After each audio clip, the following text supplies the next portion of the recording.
আসসালামু আলাইকুম। যারা প্রথম পর্ব দেখেনি তাদের জন্য ঘটনাটি সংক্ষেপে তুলে ধরছি। ইব্রাহিম আলাইহি ওয়াসাল্লামকে আগুনে নিক্ষেপের ঘটনাটি বিস্তারিতভাবে সংক্ষেপে তুলে ধরছি। পটভূমি ও মূর্তিপূজার বিরোধিতা। হজরত ইব্রাহিম আলাইহি ওয়াসাল্লাম ইরাকের শাসক নমরুদের সময়ে জন্মগ্রহণ করেন এবং বেড়ে ওঠেন। সেই সময় নমরুদ নিজেকে খোদা হিসেবে দাবি করত এবং তার রাজ্যে মূর্তিপূজা প্রচলিত ছিল। হজরত ইব্রাহিম আলাইহি ওয়াসাল্লাম শৈশব থেকেই এই মূর্তিপূজার ঘোর বিরোধী ছিলেন এবং তিনি মানুষকে একমাত্র আল্লাহর ইবাদতের দিকে আহ্বান জানাতে শুরু করেন। মূর্তি ভাঙা ও বিতর্ক। নমরুদ যখন রাজ্যের বাইরে ছিল তখন হজরত ইব্রাহিম আলাইহি ওয়াসাল্লাম সুযোগ বুঝে মূর্তিপূজকদের মন্দিরে প্রবেশ করে সব ছোট মূর্তি ভেঙে ফেলেন এবং সবচেয়ে বড় মূর্তিটির কাঁধে একটি কুড়াল ঝুলিয়ে রেখে আসেন। নমরুদ ফিরে এসে যখন এই ঘটনা জানতে পারে তখন হজরত ইব্রাহিম আলাইহি ওয়াসাল্লামকে ডেকে আনা হয়। নমরুদ তাঁকে জিজ্ঞেস করলে হজরত ইব্রাহিম আলাইহি ওয়াসাল্লাম কৌতূহলী জনতার সামনে যুক্তি দিয়ে বোঝানোর চেষ্টা করেন যে যদি মূর্তিগুলোর কথা বলার বা রক্ষা করার ক্ষমতা থাকত তাহলে তারা নিজেরাই নিজেদের বাঁচাতে পারত। তিনি ইশারা করে বলেন, এই বড় মূর্তিটিকে জিজ্ঞেস করো, সেই হয়তো জানে। এতে মূর্তিপূজা করা লজ্জিত হয় এবং স্বীকার করে যে মূর্তিগুলোর কোনো ক্ষমতা নেই। আগুনে নিক্ষেপের নির্দেশ। যুক্তি ও তর্কে পরাজিত হওয়ার পর নমরুদ অহংকারবশত শক্তি প্রযোগের পথ বেছে নেয়। সে হজরত ইব্রাহিম আলাইহি ওয়াসাল্লামকে জীবন্ত পুড়িয়ে মারার নির্দেশ দেয়। রাজ্যের লোকেরা দীর্ঘ সময় ধরে কাঠ সংগ্রহ করে বিশাল এক অগ্নিকুণ্ড তৈরি করে। আগুন এত তীব্র ছিল যে তার কাছাকাছি যাওয়া সম্ভব ছিল না। তাই তারা মিনজানিক, এক ধরনের নিক্ষেপণ যন্ত্র ব্যবহার করে ইব্রাহিম আলাইহি ওয়াসাল্লামকে আগুনে নিক্ষেপের আয়োজন করে। আল্লাহর অলৌকিক সাহায্য।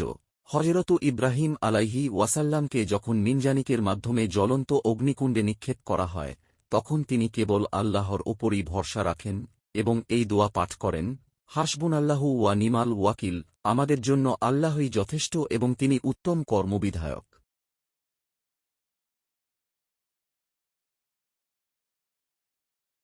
আল্লাহর হুকুমে সেই প্রখর আগুন তাৎক্ষণিকভাবে শীতল ও শান্তিদায়ক বাগানে পরিণত হয়। নমরুদ ও তার অনুসারীরা দেখতে পায় যে হযরত ইব্রাহিম আলাইহি ওয়াসাল্লাম আগুনের মাঝখানে সুস্থ ও অক্ষত অবস্থায় বসে আছেন। এভাবে আল্লাহ তাআলা তাঁর প্রিয় নবীকে রক্ষা করেন এবং নমরুদের চক্রান্ত ব্যর্থ করে দেন। এই ঘটনা হযরত ইব্রাহিম আলাইহি ওয়াসাল্লামের প্রতি আল্লাহর অপার ভালোবাসার এবং একত্ববাদের সত্যতার এক মহৎ নিদর্শন।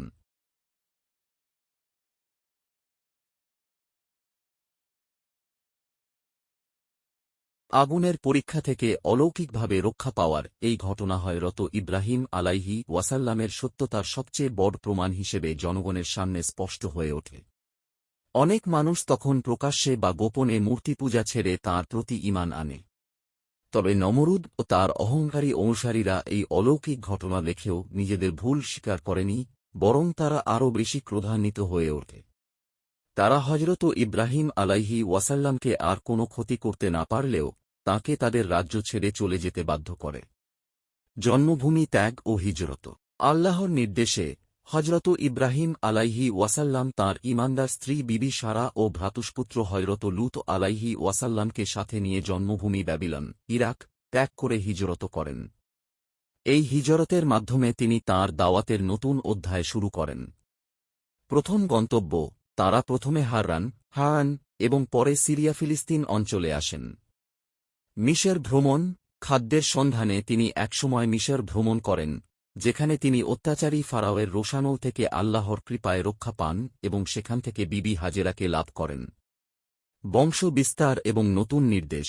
জীবনের এই সময়ে হযরত ইব্রাহিম আলাইহি ওয়াসাল্লামের বার্ধক্যে পৌঁছানোর পরও সন্তান না হওয়ায় তিনি আল্লাহর কাছে প্রার্থনা করেন। হযরত ইসমাইল এর জন্ম। বিবি হাজেরার গর্ভে তাঁর প্রথম পুত্র হযরত ইসমাইল আলাইহি ওয়াসাল্লামের জন্ম হয়। হযরত ইসহাক এর জন্ম।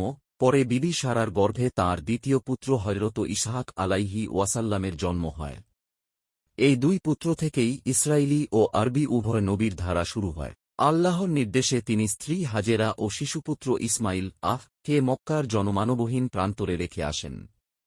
এই স্থানেই পরে আল্লাহর অলৌকিক কুদরতে যমযম কূপ সৃষ্টি হয় এবং কাবা ঘর নির্মাণের ভিত্তি স্থাপন হয়। তারপর নমরুদের ভয়ানক পরিণতি কি হয়েছিল? আল্লাহ তাআলা নমরুদের বিরুদ্ধে একটি অতি ক্ষুদ্র মশা প্রেরণ করেন। এই মশাটি ছিল নমরুদের বিশাল শক্তি, সম্পদ ও সামরিক ক্ষমতার কাছে এক নগণ্য প্রাণী। মস্তিষ্কে প্রবেশ ও যন্ত্রণা। মশাটি নমরুদের দরবারে বা প্রাসাদে প্রবেশ করে। কোনো বর্ণনায় আছে, মশাটি নমরুদের নাকের ছিদ্র অথবা কানের ছিদ্র দিয়ে তার মস্তিষ্কের গভীরে ঢুকে যায়। মস্তিষ্কে প্রবেশ করার পর মশাটি নমরুদের স্নায়ুতে বা মস্তিষ্কের টিস্যুতে কামড়ানো বা নড়াচড়া শুরু করে। এর ফলে নমরুদ এক অসহনীয় যন্ত্রণায় ছটফট করতে থাকে। অপমানজনক চিকিৎসা ও মৃত্যু। নমরুদের এই যন্ত্রণা এমন ছিল যে পৃথিবীর সমস্ত শক্তি, ডাক্তার ও চিকিৎসকরাও এর কোনো প্রতিকার করতে পারেনি। মুগুরের আঘাত। যন্ত্রণার হাত থেকে মুক্তি পেতে নমরুদ নিজেই সৈন্যদের নির্দেশ দিত যেন তারা তার মাথায় জোরে মুগুর বা জুতা দিয়ে আঘাত করে। মুগুরের আঘাতে মশাটি কিছুক্ষণের জন্য স্থির হলে নমরুদ কিছুটা শান্তি পেত। এই আঘাতগুলো ছিল তার জন্য চূড়ান্ত অপমান। যে নিজেকে খোদা দাবি করত, সে কিনা নিজের সৈন্যদের হাতে মাথায় আঘাত নিত। দীর্ঘকাল ভোগান্তি। নমরুদ প্রায় ৪০ বছর ধরে এই অসহ্য যন্ত্রণায় ভুগেছিল বলে বর্ণিত আছে। এই সময়কালে সে রাজ্যের শাসক হওয়া সত্ত্বেও ছিল অত্যন্ত করুণ ও দুর্বল এক মানুষ। চূড়ান্ত পতন। অবশেষে একদিন মুগুরের আঘাতে অথবা মশার কামজনিত অসহনীয় যন্ত্রণায় এবং মাথায় আঘাতের ফলে নমরুদের মাথা ফেটে যায় এবং সে অতি শোচনীয়ভাবে মৃত্যুবরণ করে।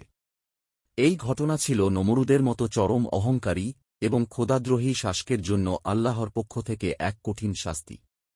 এটি প্রমাণ করে যে আল্লাহর কুদরত ও শক্তির সামনে পৃথিবীর কোনো ক্ষমতা বা অহংকারই টিকে থাকতে পারে না, এমনকি একটি ক্ষুদ্র মশার মাধ্যমেই তিনি শক্তিশালীকে ধ্বংস করতে পারেন।